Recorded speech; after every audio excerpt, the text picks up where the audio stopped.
Petit manuel pour un grand passage. À tous les voyageurs avec ou sans bagages, à tous les intrépides de tout temps, à tous les passeurs, je dédie ce livre. Message. Aujourd'hui est un grand jour, de la même façon que chaque jour est une nouvelle page qui se tourne. Cette fois, cependant, nous nous sommes trouvés face à une date que chacun attendait à sa manière, le 21 décembre 2012. Cette date, qui aurait pu être sans intérêt particulier, s'est avérée porteuse de tous nos espoirs et de toutes nos peurs. Et c'est ce qui en a fait sa grandeur. Plusieurs éléments étaient troublants. La fin du calendrier Maya, le fait que les médiums russes et autres voyants aient eu des difficultés à voir quoi que ce soit au-delà de cette date. Les écrits anciens qui pouvaient être interprétés comme une fin du monde. Bref, tout ceci a mis la Terre en émoi et a perturbé ses habitants de diverses façons. Les uns cherchaient à se réfugier dans des lieux considérés comme sécurisants, tandis que d'autres se creusaient des abris anti-atomiques. Certains cessant d'emblée toute activité, se disant que s'il fallait mourir, autant profiter des derniers plaisirs offerts par la vie. Tandis que des commerçants stressés craignaient un déferlement de casseurs qui, n'ayant plus rien à perdre, pilleraient les magasins. Enfin, les plus raisonnables, qui, après avoir rassemblé quelques victuailles en prévision de coupure d'électricité, se demandaient comment ils pourraient vivre pleinement cette transition. Contrairement à ce que peuvent penser les médias, il y eut bien plus d'événements lors de cette même nuit qu'au cours des 1000 dernières années. De nombreux foyers de lumière se sont éclairés ce soir du 21 décembre, avec des humains joyeux et méditatifs, qui ont eu envie, quoi qu'il arrive, d'offrir des célébrations à la Terre qui nous a tant donné. Il y en avait partout, de ces foyers lumineux. Toute la Terre était ainsi parcourue d'une onde joyeuse d'amour et de filaments de lumière qui partaient des cœurs aimants et contrebalançaient la morosité ambiante et programmée. C'est alors que, dans la nuit, lors d'une sortie hors du corps, il me fut donné de voir un spectacle qui m'a bouleversé par sa beauté, mais aussi parce qu'il était porteur d'un futur des plus prometteurs. Je m'étais ce soir-là endormie sereine après cette explosion d'amour qui avait dynamisé et purifié chacune de mes cellules, lorsque je me suis sentie irrésistiblement attirée hors de mon corps physique. Je montais de plus en plus haut, de plus en plus loin, habitée par une sensation de vertige léger que je connais bien, et là, comme il y a bien des années auparavant, je vis devant moi la sphère ronde et émouvante de la planète Terre. Mes premières visions de la Terre, il y a bien longtemps en temps humain, m'avaient laissé une certaine tristesse, un sentiment d'impuissance, face au halo gris qui l'entourait alors. Cette nuit-là, tout était différent. La Terre était là, sous mes yeux, et je ne pus retenir une exclamation joyeuse. En effet, à ce moment-là, notre planète était entourée d'une multitude de lumières qui créaient un halo doré et dansant, mais, et c'est là le plus étrange, toutes ces lumières ne venaient pas du cosmos, de l'espace, des autres planètes, mais bien de la Terre elle-même et de ses habitants. J'entendis la voix de mon guide se faufiler à l'intérieur de ma tête, apaisante et sereine. Les habitants de la Terre sont aujourd'hui aptes à régénérer leur planète. Nous sommes là, mais sans intervention de notre part, simplement parce que les humains doivent aujourd'hui comprendre qu'ils ont en eux l'immense potentiel qui générera le changement. Même si certains tournent en ridicule toutes les prédictions faites jusqu'alors, ne pensez pas qu'il ne se soit rien passé. Vous avez su, vous, les habitants de la Terre, générer une telle énergie de transformation que la transition redoutée par nombre d'entre vous s'est passée en douceur. Cependant, sachez que cela ne signifie aucunement que les problèmes, qu'ils soient d'ordre économique, géographique, politique ou humain, se soient résorbés comme par magie, et que vous retrouviez un paradis perdu. Tout le chemin reste encore à parcourir. La Terre et ses habitants ont fait un bond quantique, celui d'ouvrir ne serait-ce qu'un millième de seconde leur cœur, comme ils ne l'ont jamais fait, et d'aider ainsi la planète à reprendre peu à peu sa place dans le cercle des planètes de l'Alliance. Pour cela, soyez remerciés et salués par tous les êtres de votre système solaire et de tous les systèmes solaires. Que cela ne soit cependant pas considéré comme une fin, mais comme le début d'une nouvelle histoire où tout est encore à écrire. Vous serez aidé dans cette nouvelle vie par tous les êtres de tous les plans visibles ou invisibles. Ils sont là, prêts à vous tendre la main, prêts à sortir de leur invisibilité, de leur anonymat protecteur, afin que tous ensemble vous collaboriez, mais surtout afin que vous puissiez ôter les barrières du mental inférieur qui occultent votre vision et votre faculté à penser et à agir au-delà des limites qui vous font croire que vous ne pouvez rien. Durant ces jours, les plus importants lieux de votre planète, ainsi que toutes les grandes pyramides et lieux sacrés de la Terre, ont reçu une énergie telle qu'elle a créé une ouverture, une réactivation qui va permettre à ces bâtiments de reprendre leur fonction de générateur, de contact avec les étoiles et les planètes, de protecteur et de dynamisateur des grands axes vitaux de votre Terre. Soyez donc joyeux, nous vous le répétons, car au-delà de ce que vous voyez à travers le filtre de vos yeux d'humain, une énergie puissante, bien qu'exigeante, prend place. Lorsque nous parlons d'exigence, cela signifie que toute faille sera désormais mise à jour en chacun de vous afin d'être guéri. C'est certes inconfortable, nous le savons pour l'avoir connu il y a bien longtemps nous aussi, mais indispensable aujourd'hui pour la traversée qui vous attend. Il n'est plus temps de vous poser de questions mais d'agir conformément à ce que vous savez juste. Nous vous aimons et nous vous saluons. Les solaires. Après avoir entendu, puis lu et relu ce message, j'ai attendu, me demandant s'il allait m'être donné des indications plus précises afin de mener à bien cette grande et passionnante traversée, dont nous effleurions à peine le rivage. En effet, je reçus toute une série d'indications un peu comme un fil conducteur, ou semblable à la boussole du marin capable de le mener à bon port. Nous avons certes choisi de vivre dans ce monde, sinon nous ne serions pas ici. Et qui plus est, nous nous sommes tous donné rendez-vous pour cette grande traversée. Mais nous nous sommes aussi engagés à sortir de l'illusion créée par l'humanité dans son aveuglement. Une question cependant se pose, comment sortir de la matrice ? Il ne peut y avoir de vrais changements si rien ne change en nous. Nous sommes à l'aube de grands changements, et cette période de transition d'un monde ancien vers un monde nouveau s'immisce en nous telle l'aube peu avant que les rayons de l'astre solaire n'éclairent la journée.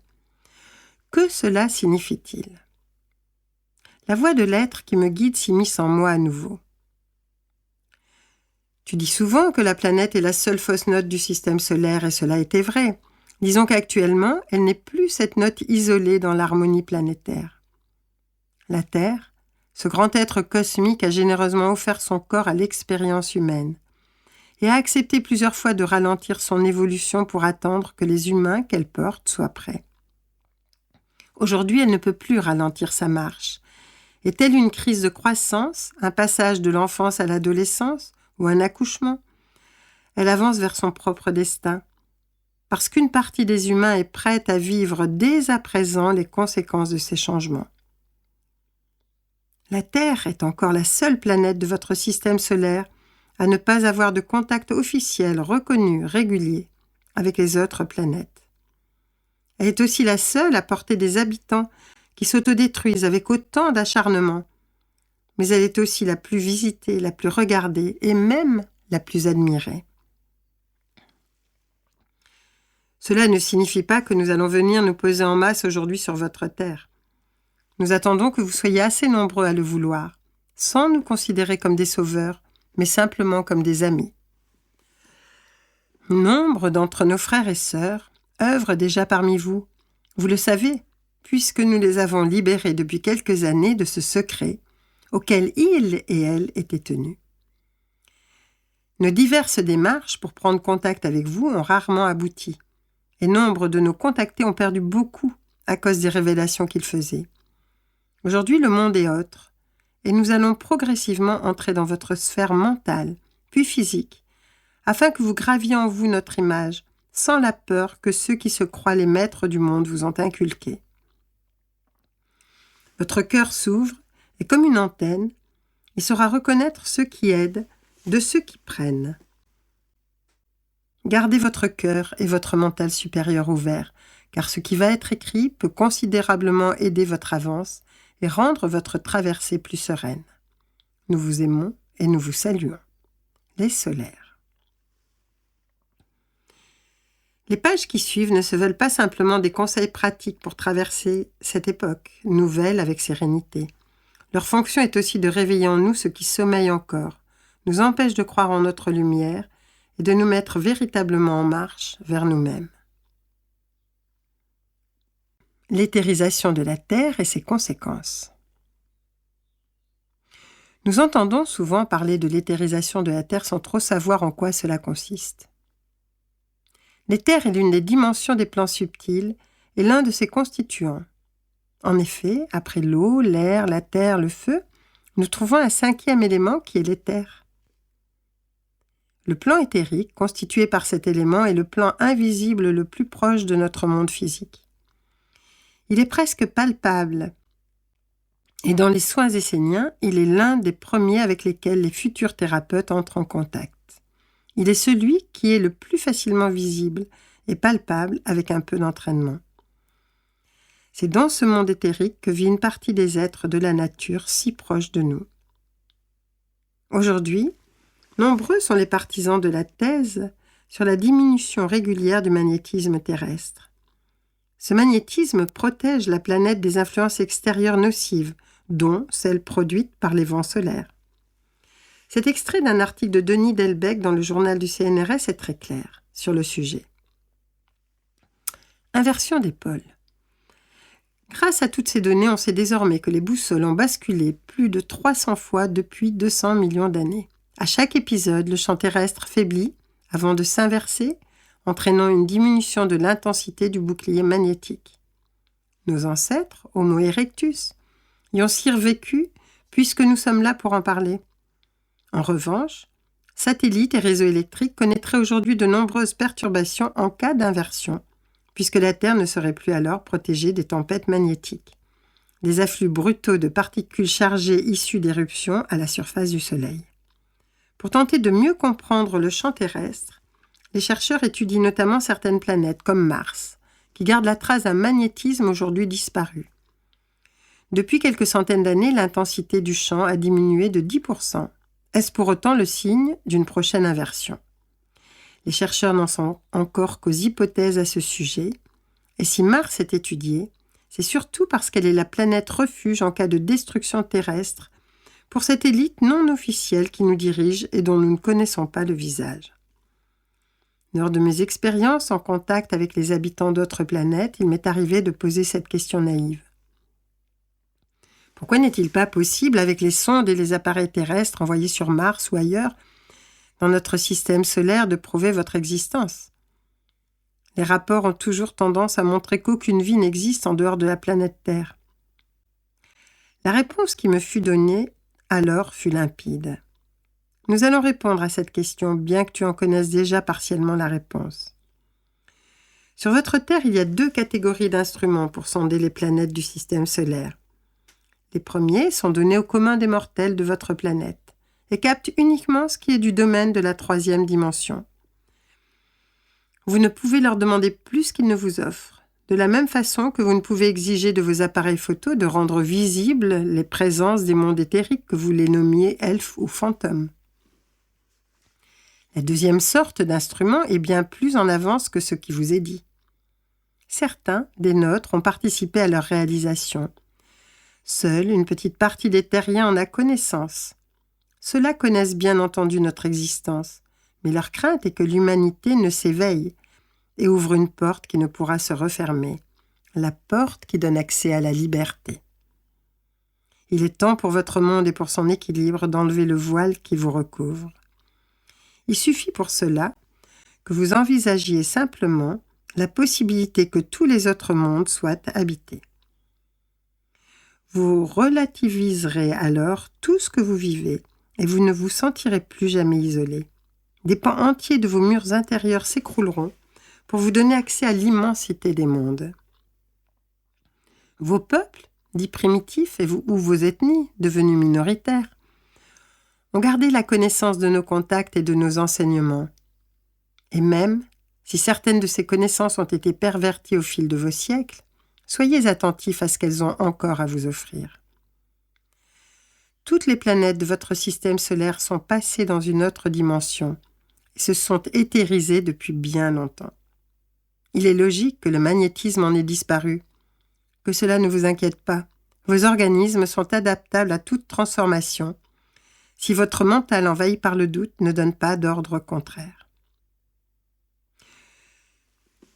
Nous pouvons nous demander quelles sont les conséquences pour les habitants de la planète Terre de cette éthérisation et découvrir ce qu'elle entraîne en dehors des perturbations électriques citées par les scientifiques. Depuis quelques années, nous sommes de plus en plus nombreux à ressentir une accélération du temps et nous sommes face à des prises de conscience fulgurantes, à une augmentation de nos capacités et de notre sensibilité. Cela signifie en clair qu'aujourd'hui, plus que jamais auparavant, il se trouve de plus en plus d'humains qui entendent des voix, reçoivent des messages, sentent ou perçoivent des entités de monde habituellement non visibles. Nos sens subtils se réveillent et parfois nous effraient. Nous avons appris ni à les connaître, ni à nous en servir. Il en est de même avec les parents démunis devant des enfants aux étranges capacités. Il y a toujours eu des visionnaires, des médiums capables d'entrer en contact avec les mondes subtils. Mais ceux-ci se gardaient de dévoiler leurs talents en public, de peur de se retrouver enfermés dans une cellule renforcée d'un hôpital psychiatrique. Aujourd'hui, nombreux sont ceux qui reçoivent des messages, qui perçoivent des elfes ou des lutins, qui photographient des orbes, ces sphères rondes que l'on peut percevoir sur certains clichés, qui se découvrent des dons pour la guérison ou qui exercent de multiples talents dont personne n'aurait osé parler autrefois. Le monde est ce qu'il est, mais indubitablement, il se transforme. Et qui plus est, rapidement. Je me souviens encore de ma première conférence avec Daniel Meroy. Nous venions de terminer notre premier ouvrage, Récit d'un voyageur de l'astral, suivi de Terre d'émeraude, lorsqu'un couple habitant la Belgique nous demanda de donner une conférence sur le voyage astral. Je n'étais pas particulièrement réjouie de cela car je me demandais comment le public allait accueillir ce que nous allions lui dire. Toute jeune étudiante, j'étais très mal à l'aise à l'idée de devoir parler publiquement de mes expériences hors du corps à une époque où ce sujet était tabou. La conférence eut lieu à Bruxelles et quelle ne fut pas ma surprise à la fin de notre discours de voir des personnes arriver vers nous pour nous remercier. Merci d'avoir mis des mots sur ce que nous avons vécu et dont nous n'aurions jamais osé parler de peur de nous faire passer pour des fous, disait-il en substance. Et ces mots chaleureux que j'ai toujours gardés en mémoire m'ont conforté dans le fait que c'était le moment de parler. Ces faits remontent à quelques années et je vois combien le changement s'est déroulé avec rapidité. Ce qui était mystérieux et dont il était impossible de parler est désormais non pas encore courant, mais du moins tout à fait accepté par une partie de la population mondiale. Je reviens d'Afrique, plus précisément du Sénégal, où une biologiste proche des tradipraticiens, guérisseurs du pays, affirmait que même les personnes les plus modernes avaient leur guérisseur, bien que refusant de l'avouer. Nous pourrions dire de même, qui n'a pas son médium ou son Chanel dans notre société qui se veut résolument moderne et pragmatique? Sans oser nous l'avouer, une petite voix intérieure nous susurre à l'oreille que notre monde technologique ne peut pas tout expliquer et qu'il y a bien d'autres mondes à redécouvrir. Ces phénomènes hors du commun nous amènent à une autre question. Qu'en est-il de la qualité des contacts? Qu'en est-il de la qualité des contacts? Peu à peu, vous assisterez à l'effritement de ce qui n'est pas en harmonie avec l'avance de votre Terre, les solaires.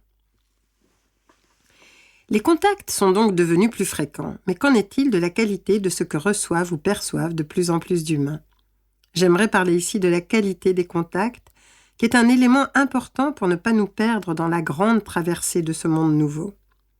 En effet, au risque de me répéter, l'éthérisation de la Terre permet davantage de rencontres avec les mondes subtils et le déploiement de capacités dont nous ignorions bien souvent l'existence. Mais cela ne signifie pas pour autant que tout ce qui vient des plans invisibles soit d'un niveau élevé. Le fait d'avoir accès à ces plans non physiques, par l'ouverture de nos sens subtils, tels que l'ouïe, l'odorat, le goût, le toucher ou la vue, ne nous donne pas automatiquement accès à des mondes lumineux.